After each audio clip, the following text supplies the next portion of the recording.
Love is a team sport. And so you have to let E go. Get that again. Let E go. Because if your ego is always in the way, right?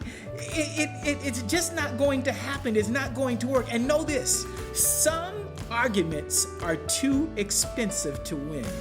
All right, well, good to hear from Matt and Lisa Jacobson with a good teaching. It seems like every season, Ann, there is a couple, 2 or 3 teachings on conflict and fighting, arguments.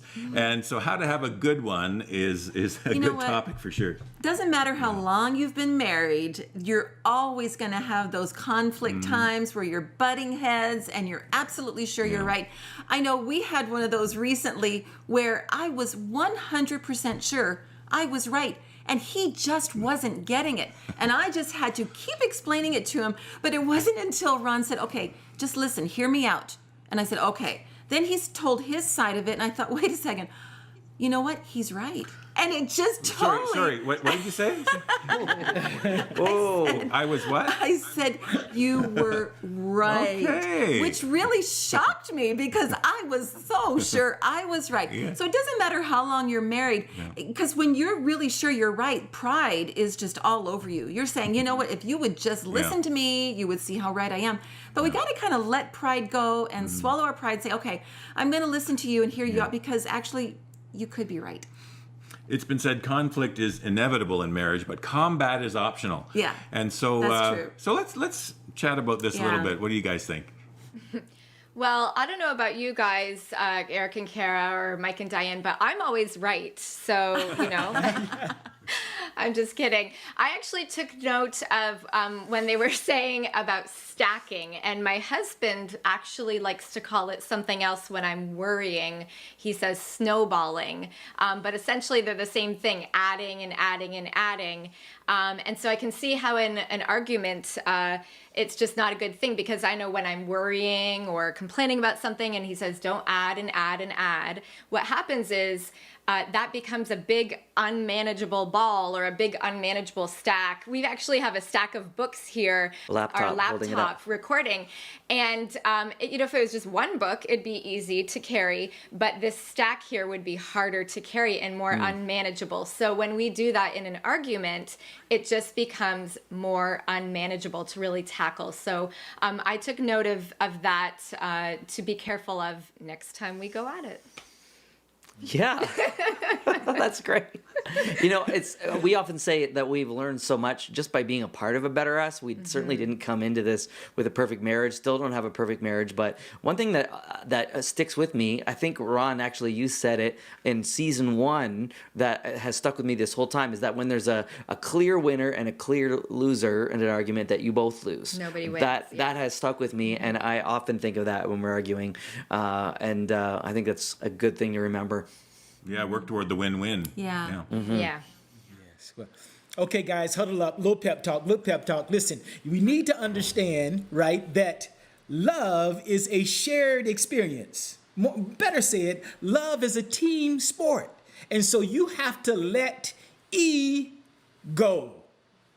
Get that again. Let E go. Because if your ego is always in the way, right, it's just not going to happen. It's not going to work. And know this, some arguments are too expensive to win. Ooh. Think about that. Ooh, good one. That's right. I mean, I'm one, I've never liked to get into arguments. I don't like tension. I don't like, that added pressure in a relationship. So a lot of times I just, I try to, I'm competitive, right? And sometimes that gets in the way because of my competitive spirit. So sometimes I just have to back away and just, say, okay, and just let it go, right? Just walk away and just, it's okay. If I'm wrong, if I'm right, it's okay. Just walk away. And it's not really about being right or wrong, but sharing experiencing, everybody having a voice, because usually it's somewhere in the middle. That's right.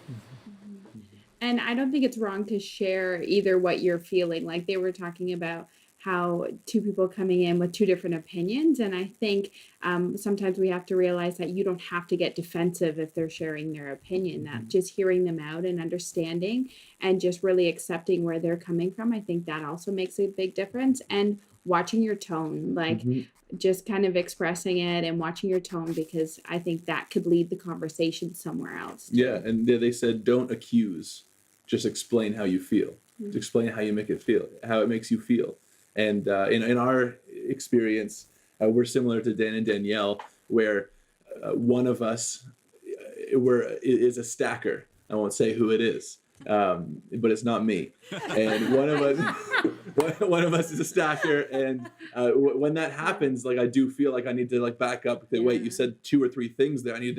I feel like I need to defend myself for each one of those things. I think too with stacking, and when you mix that with your pride, you can just start stacking things that may not even apply, or they're like hypotheticals, or then you're making it worse to try and prove your point when you really didn't have to bring in any of that, and now it's just you're arguing about something else, and it's just never a good idea. Yeah. That's good. Yeah. Good stuff. Absolutely. Yeah. I think women tend to stack and tend to be the spaghetti. You know, the men are like waffles, women are like spaghetti. Everything touches something else. And we just need to remind ourselves, girls, that deal with one issue at a time. Don't accuse, tone of voice, like you said. It's all good stuff. Good. Yeah. And if you remind yourself, then I don't have to remind you. Anyway, it's been a good discussion. So there is a little bit more We're gonna of talk Better about Us this later. to come. So thanks, everyone. Don't go away.